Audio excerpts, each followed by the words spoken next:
ଆମ ଜଗା ଭାରି ବଢ଼ିଆ। ତୁ ଅଜ ନିର୍ଗୁଣ ନିର୍ଲକ୍ଷ୍ୟ, ତୋ ଭକ୍ତ ଜନେ ତୁ ପ୍ରତ୍ୟକ୍ଷ। ଆଦି ପୁରୁଷ ତୁ ଈଶ୍ୱର, ଯେ ଅନ୍ଧତମ ପ୍ରାଣୀଙ୍କର। ଜୀବର ପରିତ୍ରାଣ ଅର୍ଥେ ତୋ ଅବତାର ଏ ଜଗତେ। ସ୍ଥିରି ସ୍ୱଭାବ ମୁହିଁ ମନ୍ଦ, ନ ଜାଣ ଆତ୍ମା ଭଲ ମନ୍ଦ। କି ରୂପେ ସଂସାର ତୁଟଇ, ଜୀବର ବନ୍ଧନ ଫିଟଇ। ମୁଁ ଯେ ଅଜ୍ଞାନ ମୂଢ଼ମତି, ସ୍ୱଭାବେ ଅଟଇ ଯୁବତୀ। ତୁ ମୋତେ ଜ୍ଞାନ ଚକ୍ଷୁ ଦେଇ, ଉଦ୍ଧର ଦୁର୍ଗତି ଖଣ୍ଡାଇ। ତୁ ନାଥ ମୋତେ ଦୟା କର, ଏ ଘୋର ସଂସାରୁ ଉଦ୍ଧର। ମାତୃ ସ୍ୱଭାବେ କର ଦୟା, ଯେ ମନ୍ତେ ତୁଟେ ତୋର ମାୟା। ମାତା ବଚନେ ଋଷିକେଶ, ଅଳପ ହୋଇ ହସ ହସ। ଅଶେଷ ଜୀବ ଦେହବାସୀ, କହନ୍ତି ପ୍ରଭୁ ବ୍ରହ୍ମ ରାଶି। ଶୁଣ ଜନନୀ କହୁ ତତେ, ଯେ ପ୍ରଶ୍ନ କଲୁ ତୁହି ମୋତେ। ଯାହାର ଚିତ୍ତେ ଭକ୍ତି ଯୋଗ, ଭଜଇ ମୋ ଚରଣ ଯୁଗ। ତେବେ ବିଷୟ ବୈରାଗ୍ୟ, ଉପୁଜେ ପୂର୍ବେ ଥିଲେ ଭାଗ୍ୟ। ଏ ଆତ୍ମନିଷ୍ଠା ଯୋଗ ଜାଣ, ପୁରୁଷ ମୁଖ୍ୟର କାରଣ। ପୂର୍ବେ ମୁଁ ଋଷିଙ୍କର ମଧ୍ୟେ, ଯେ ଯୋଗ କହିଲ ଇ ସାଧ୍ୟେ। ଯେଣେ ଏ ମାୟା ଘୋର ବନେ, ନିସ୍ତାର ଭକ୍ତିର ସାଧନେ।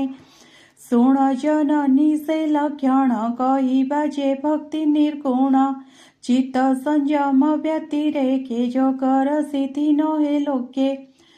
ବନ୍ଧ ମୋକ୍ଷର ହେତୁ ଚିତ୍ତ, ଏ ଆତ୍ମଜ୍ଞାନୀଙ୍କ ସମ୍ମତ। ଜୀବର ଜନ୍ମ ବନ୍ଧ ପାଶ, ଯେ ଭାବେ ହୋଇବ ଶ୍ୱାସ। ବିଷୟାରତ ଚିତ୍ତ ଯେବେ, ଜୀବର ବଦ୍ଧ ଭାବ ତେବେ।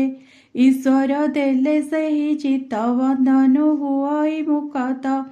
ମୁହିଁ ମୋହର ଭାବୁ ଜାତ, କାମାଦି ତେଜେ ଯେବେ ଜିତ।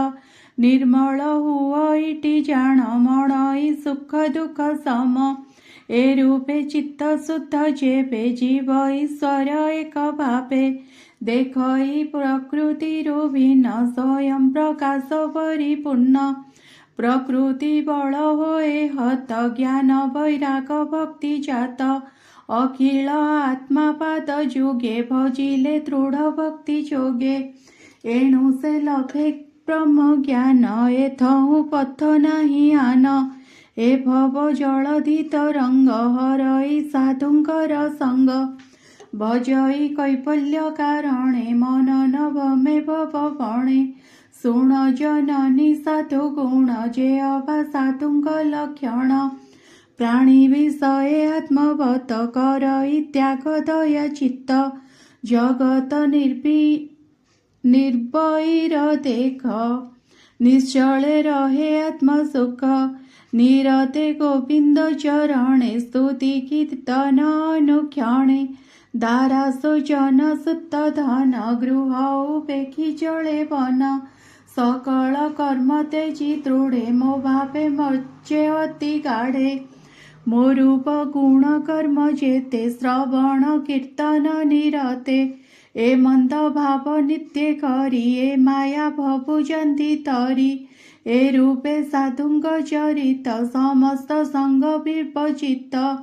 ଏ ମନ୍ଦ ଭକ୍ତ ଜନ ସଙ୍ଗ, କରି ତୁ ତର ଏ ତରଙ୍ଗ। ଭକତ ଜନ ସଙ୍ଗ ଯେବେ, କରଇ ବ୍ରହ୍ମ ଖଣ୍ଡେ ତେବେ। ମୋର ଚରିତ ଗୁଣ ଗାଥା, କରନ୍ତେ ଅନ୍ୟ ଅନ୍ୟ ଚିନ୍ତା। ଶୁଣି ଶୁଣାଇ ଅଶ୍ରୁଧାରେ, ଆନନ୍ଦେ ପୁଲକ ଶରୀରେ।